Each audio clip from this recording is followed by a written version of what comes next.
Welcome to Real World Peaceful Parenting, a podcast for parents that are tired of yelling, threatening, and punishing their kids.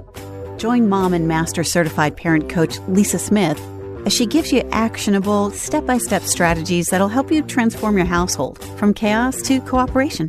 Let's dive in. Welcome to today's episode. I am so excited to be with you here today. And as you might have heard in the last couple of episodes, I had a cold. And I know I sounded like I was recording the last couple of podcasts in a tunnel. So thank you for hanging in there with me. Thank you for all the well wishes that you all sent my way. And I'm happy to report that I feel much better and my voice is back to normal. So thanks again for all the love.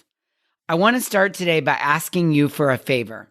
If you've been loving this podcast and finding value in it, I want to see if you would be willing to share this podcast with one other parent, grandparent, nanny, co-parent, or caregiver, anyone you think who could benefit from listening week to week.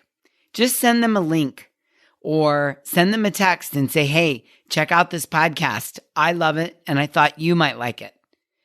Or you could post it on social media and send someone a DM. Or you could tell someone about it at the playground or book club or in line for school pickup or whatever works for you. When you share the podcast with someone, you're providing help and support. And you might even help them feel a little less lonely on this parenting journey as they go.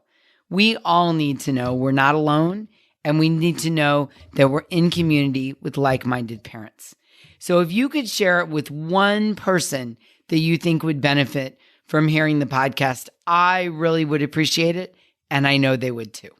Okay, so let's dig in to today's episode. Today's episode is all about feelings. Feelings. Are you cringing? Do you want to turn it off? Don't. Hang with me here. Hang with me. I know for some of you, just the thought of talking about feelings is wildly uncomfortable, especially when it comes to parenting. So, you know how I love to ask you a thought-provoking question. So when I say feelings and parenting, what comes up for you? When I talk about big, loud feelings, yours or your kids', what comes up? Do you feel uncomfortable? Do you feel like, Lisa, when my kid is having a meltdown with her big feelings, I can't stand it. I feel like I'm crawling out of my skin. I don't know what to do. I feel helpless. I don't know how to respond. Is that where you go to? Or are you kind of at the other end where you're like, I feel like I need to jump in and rescue, or I feel frozen. I really am not even sure what I'm supposed to do when these big feelings come up in my 2-year-old, 5-year-old, 7-year-old, 12-year-old, 14-year-old, 17-year-old, 22-year-old. Or do you feel angry? Are you just like, really? I can't believe we're doing this again. Or maybe you're in the camp that you get so dysregulated when the big feelings come up that you immediately want to fix, correct, or help. Do you fall into that camp? Okay, well, regardless of which camp you fall into, let me share the news with you. Our goal is not to rescue our kids from their big feelings. Our goal is to witness, support, and validate their feelings. Validation means you can say yes to the feelings while you're saying no to the behavior. You can say yes to the feelings. Validate, witness, and support means getting comfortable with your kids' big feelings. It means understanding that your kid or kids are overwhelmed in that moment. And this is the only way they know how to communicate the request for help. Whether it's they want a cookie and you've said no, they're having big feelings about whether or not to try out for the junior high school play, whether they have big feelings about picking a topic for the science fair that was already taken and they had their heart set on it, whether they have big feelings coming up about a new sibling coming into the house, or big feelings coming up about grandparents coming to visit. They're so excited that they can't stand it and they keep storming because why aren't they just here yet? Or maybe big emotions are coming up about something like high school sports tryouts or cheerleading tryouts, right? Big feelings come up all the time. And our job is not to rescue our kids from their feelings. Our goal is to witness, support, and validate what they're feeling, even if at the exact same time we're saying no to the behavior. I can see you're very, very, very upset that you can't have the remote control. I can see that. And when you get that upset, I want you to not hit your brother. I want you to work on that. I can see that you're incredibly disappointed that the topic you wanted for the science fair project is already taken. I saw this post recently and it said, kids are supposed to feel big feelings. This is their time to learn.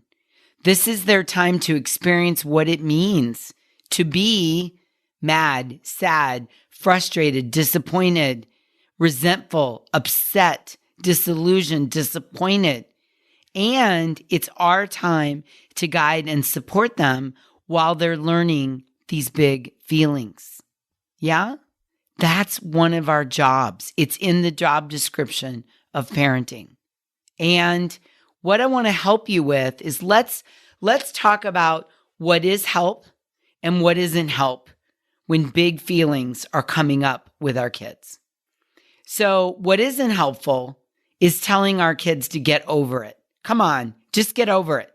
Or telling them that they shouldn't be feeling something or that they're doing it wrong. You're not mad. You're not feeling mad right now. Stop it. Or coaching them in the middle of a storm. I know you're very disappointed, but you shouldn't be. We're going to eat dinner in a few minutes and you had dessert at lunch today and I've been making this, right? That is not helpful. Not helpful. Also not helpful is telling them to stop what they're feeling. Or telling them what they feel. You don't feel this way, you really feel this way. Or criticizing them for feeling that. I can't believe you're doing that. What is wrong with you? You're so dramatic. Or calling him names. You're such a drama king. You always create problems.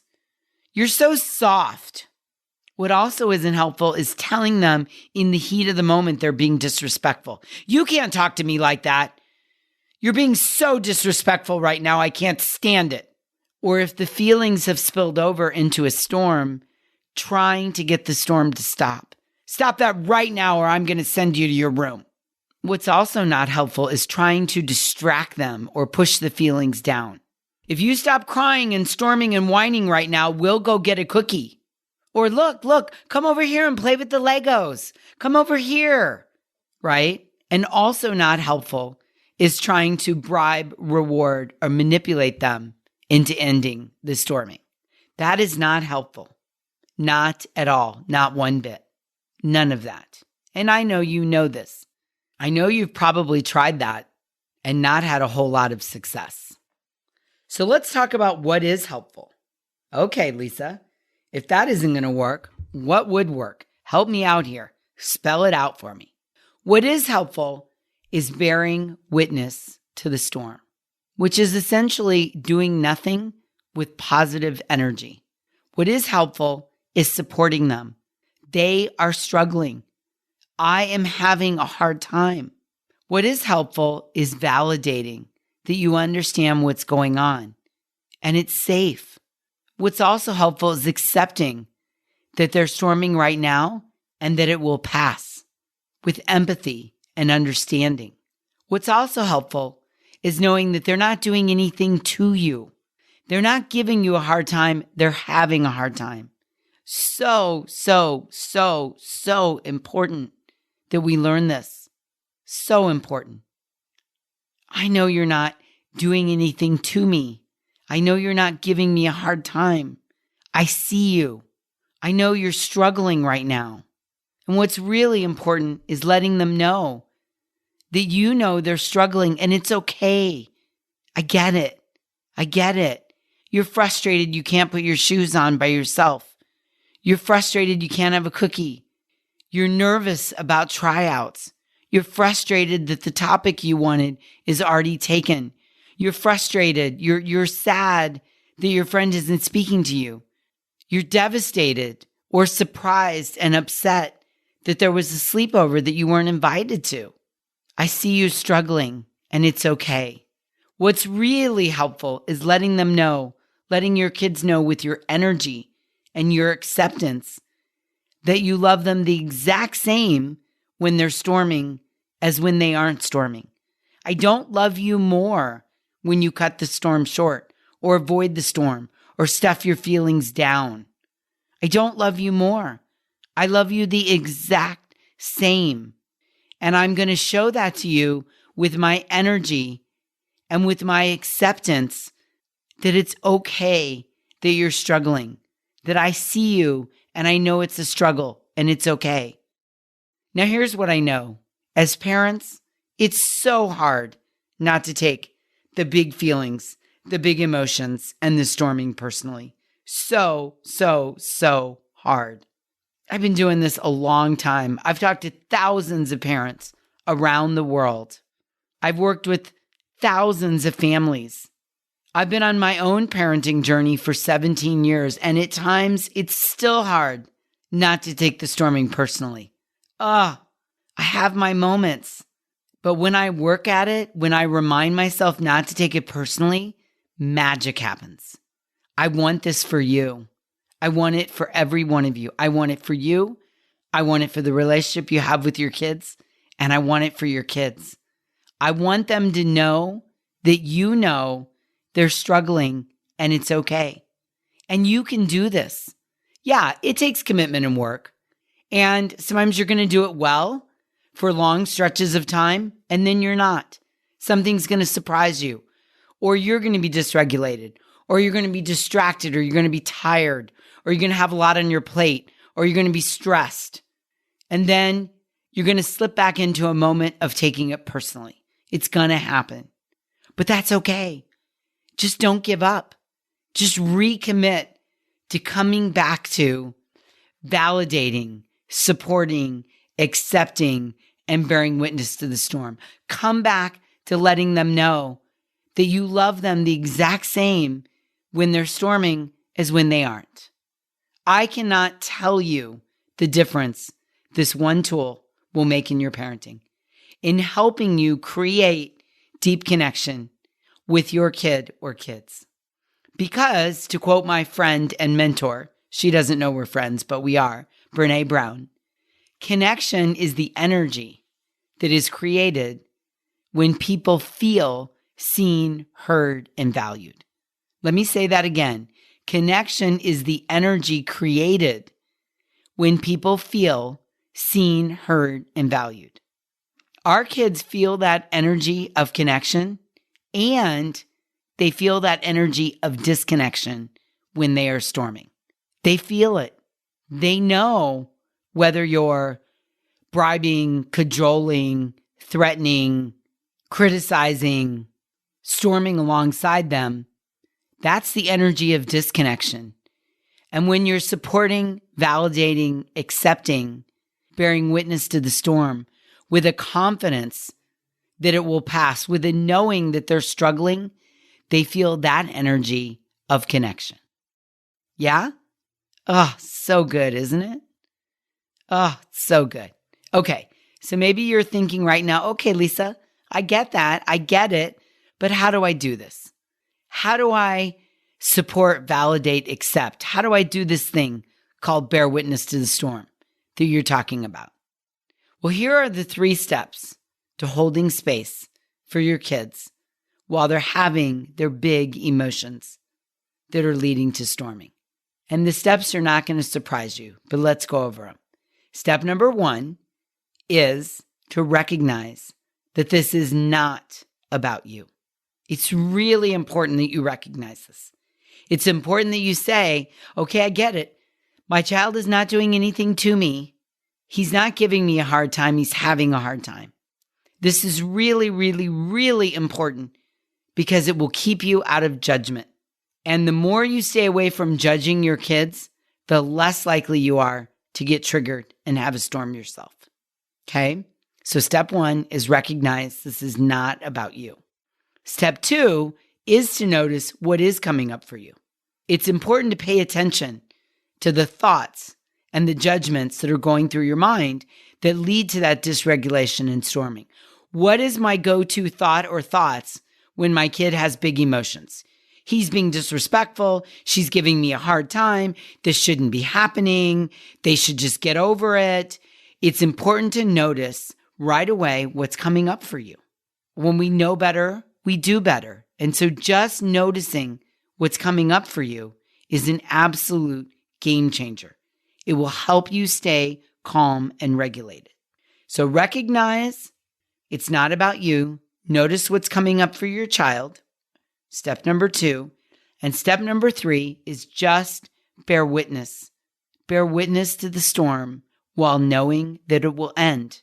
Just let it ride itself out. Some ways to do this are take deep breaths. In for 2, out for 2. In for 2, out for 2. By giving your brain an assignment, you'll stay out of judgment and you'll be able to bear witness to your child's storm with that connecting energy rather than disconnecting energy. Another way to do it is count to 10. Just in your mind, just stand there and count to 10 and breathe. My favorite way to bear witness to a storm is to find a mantra that really works for you. For me, it's the English translation of Namaste. May the love in me rise up and meet the love in you. I started on the path of peaceful parenting when my son was about 4, and now he's going on 17. And whenever there's a storm, when there's big emotions, and I feel uncomfortable, I want to turn away. I want to create an energy of disconnection. I immediately go to chanting the mantra in my head, may the love in me rise up and meet the love in you. May the love in me rise up and meet the love in you. May the love in me rise up and meet the love in you. It's hard to take it personally, and it's hard to get dysregulated and go into judgment when you're repeating to yourself over and over and over again, may the love in me rise up and meet the love in you. Feel free to borrow my mantra. I'm telling you, it's a game changer. So when your child has big emotions and you're wildly uncomfortable because the big emotions are leading to storming, the 3 steps to hold the space is to recognize it's not about you. Notice what's coming up for you and just bear witness to the storm. Create an energy of connection. Now, I think that because many of us are trying to parent differently than we are parented. In many instances, the tough love parenting or the dominant parenting or the way our parents parented us, we're doing it differently. I mean, look at you. You're here today listening to this podcast. You have an intention to raise your kids in a different way. And I think what happens sometimes is that we assume because we're working so hard to move away from those old parenting paradigms, our brain makes the assumption that our kids have it easy. We think because we're organizing play dates and soccer practice and helping them with their homework, and we're understanding that they have feelings and needs, our brain subconsciously is jumping to the conclusion that we've taken away the struggle for them, or they shouldn't be struggling, or we assume that it's not hard being a kid, but it is hard. The brain is developing and growing and constantly learning new things and facing new challenges day by day, hour by hour, minute by minute at any age. And as we've talked about in previous podcasts, our kids are just trying to get their needs met. And big feelings and storming is a very natural part of childhood. It doesn't mean you're doing anything wrong. It doesn't mean you're not trying hard enough. It doesn't mean something's gone wrong. It doesn't mean something's wrong with your kids, or you don't love them, or you're not a good parent. Storming from big feelings is a natural part of childhood. It's an expression of needing help. Your child is saying, I need help. I'm struggling with my big emotions. My emotions have gotten the best of me, and this is how I'm expressing it. So please, mom, please, dad, please, parent, please, grandparent, understand and come to me with an energy of connection. So good, isn't it? Okay, so let's recap. What isn't helpful is threatening, bribing, intimidating, cajoling, fixing, helping, or placating to try to get the big emotions to go away. What is helpful is, number one, recognize it's not about you. He's not doing anything to me. He's not giving me a hard time. He's having a hard time. What is helpful is, number two, notice what's coming up for you. What are my thoughts? What are my judgments? What's going through my mind? When that goes through my mind, does it lead to dysregulation and storming on my part? And what is helpful, number three, is to pivot and bear witness to your child's storm with a confidence that it will end. Let it ride itself out. Set the intention of creating an energy of connection. What isn't helpful is to judge, decide why they're doing it, make it about you, or give it meaning other than they're struggling. What is helpful is to stay calm, to not storm with them, and to let that storm run its course. I love it, and I hope you do too. Okay, 3 steps of what to do. Good stuff, good stuff. Until next time, I'm wishing you peaceful parenting. Thank you so much for listening today.